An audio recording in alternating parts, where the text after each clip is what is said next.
एक इंसान बहुत अहंकारी था, उसके अंदर बहुत ईगो थी, वो अपने आप को बहुत ऊपर समझता था। वो चाहता था हर इंसान उसकी बहुत इज्जत करे, उसे प्रायोरिटी दे, सबसे ऊपर समझे। वो अपनी बीवी को भी डांटता रहता, बच्चों को भी डांटता रहता, जो उसके नीचे काम करते थे उन लोगों को भी डांटता रहता। गलती की कोई गुंजाइश नहीं थी। जरा सी किसी ने उसकी इज्जत नहीं करी या इज्जत में कमी रह गई, पूछ में कमी रह गई, तो वो उस इंसान से रिश्ता ही तोड़ देता था, बुरा मान के बैठ जाता था। अपनी इस आदत की वजह से वो खुद भी परेशान था और उसके साथ के जो लोग थे वो भी परेशान थे। एक दिन उनके घर में एक साधु आए। पूरे परिवार ने साधु को बड़ी इज्जत से अपने घर में बुलाया, उनको भोजन करवाया, उनकी बातें सुनी, उनसे अपने सवाल पूछे। साधु प्रवचन जरूर दे रहे थे, सबकी बातें भी सुन रहे थे, लेकिन साथ ही साथ वो देख रहे थे कि घर में क्या हो रहा है, किसका व्यवहार कैसा है, किसका स्वभाव कैसा है, घर का माहौल कैसा है। बच्चे और बीवी डरे डरे से थे। वो इंसान बार बार उनको टोक देता। जब साधु ने प्रवचन दे दिया, सब बातें हो गई, उसके बाद साधु ने, जो वो इंसान था, उससे बोला कि मेरे साथ थोड़ी देर बाहर चलो, मुझे अकेले में तुमसे कुछ बातें करनी है। साधु उसको बाहर लेके गए। दोनों थोड़ी दूर चलते रहे। चलने के बाद एक घर पड़ा। घर में खिड़की थी।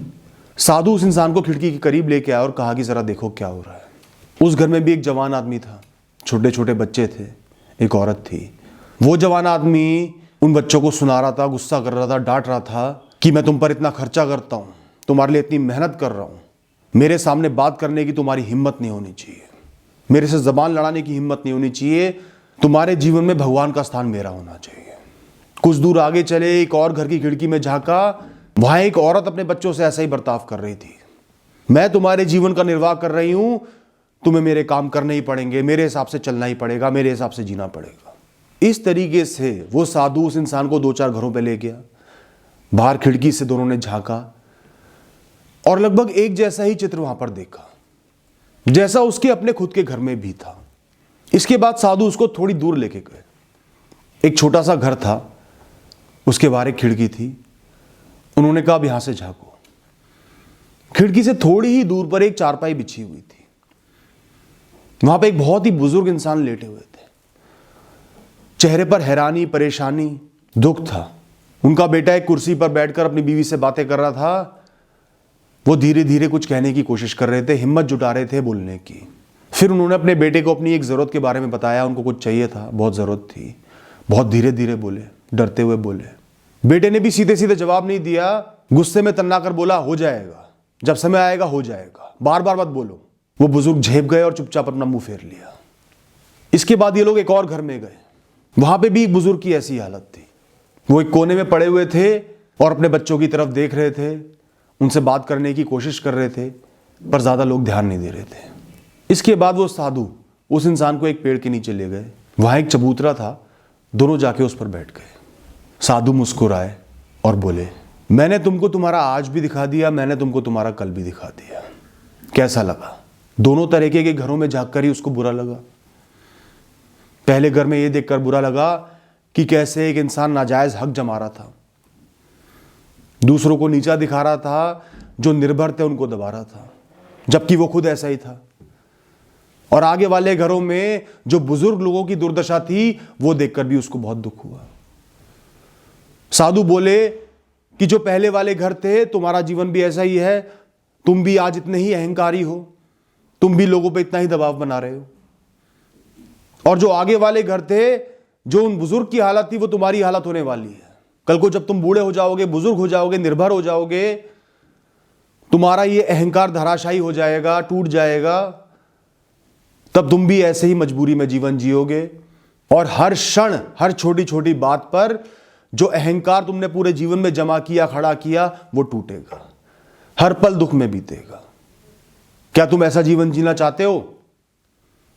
उस इंसान ने मना किया कि नहीं साधु महाराज, मैं ऐसा जीवन नहीं जीना चाहता। साधु बोले, पुत्र, ये जो अहंकार का रास्ता है ना, ये एक ही मंजिल की तरफ लेके जाता है, वो है दुर्दशा, कमजोरी, अहंकार का टूटना। ये कभी भी बढ़ते नहीं चले जाएगा। एक दिन ऐसा जरूर आएगा जब ये टूट के धराशायी हो जाएगा और औंधे मुंह जमीन पर आके गिरोगे। इस अहंकार के रास्ते का यही अंत होता है। अनगिनत वर्षों से लोगों के साथ यही होते आया है और आगे भी यही होते आएगा। जब तुम बच्चे थे, बहुत छोटे थे, तब भी अहंकार नहीं था, माता पिता पर निर्भर थे, और जब तुम बुजुर्ग हो जाओगे तब भी अहंकार नहीं रहेगा। यह अहंकार सिर्फ कुछ क्षणों का, कुछ सालों का मेहमान है। यह तुम्हें एक जंजाल में फंसाने आता है जहां पर तुम दूसरों का निरादर भी करते हो, अवहेलना भी करते हो, दूसरों को अपने से कम समझते हो, अपने आप को सबसे ऊपर समझते हो। उस समय शायद तुम कुछ दिन सुखी रह लो, दूसरों को दबा लो, अपनी शक्तियों का नाजायज फायदा उठा लो, पर जब वो समय ढलना शुरू होगा, उसी हिसाब से तुम्हें दुख होगा जिस हिसाब से वो अहंकार तुम ऊपर लेकर गए थे। छोटी छोटी बातों पे वो अहंकार टूटेगा और तुम्हारा मन विचलित हो जाएगा। और ऐसा होना तय है, बढ़ती उम्र के साथ ये होगा ही।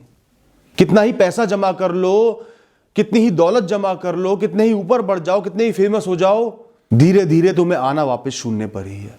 परंतु आज जिस समय तुम्हारे पास ताकत है, क्षमता है, तुम दूसरों का कर पा रहे हो, उस समय सहजता से, प्रेम से जियोगे, दूसरों को दबाओगे नहीं, दूसरों की इज्जत करोगे, तो इसके दो परिणाम होंगे। सब तुम्हारी इज्जत करेंगे, तुम्हें प्यार करेंगे, तुम्हारा जीवन निर्मल होगा, जीवन में शांति होगी, मुक्त जियोगे, छोटी छोटी बातों पर ध्यान नहीं दोगे, छोटी छोटी बातों पर रूठोगे नहीं, किसी का बुरा नहीं करोगे, और तुमने वो पहाड़ खड़ा ही नहीं किया तो वो आगे जाके टूटेगा भी नहीं। तुम जीवन की हर उम्र को, हर मौसम को अच्छे से जी पाओगे, चाहे वो जवानी हो, चाहे वो बुढ़ापा हो, चाहे वो कामयाबी हो, चाहे वो नुकसान हो, चाहे ज्यादा पैसा हो, चाहे कम पैसा हो, चाहे कोई पूछे, चाहे कोई ना पूछे।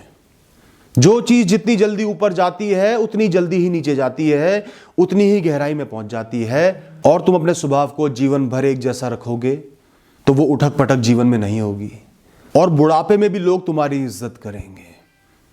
वो जानेंगे, वो समझेंगे, उनको एहसास होगा कि इस इंसान ने, जब इसके पास ताकत थी, उसका दुरुपयोग नहीं किया, हमें दबाया नहीं, हमारे साथ बुरा नहीं किया।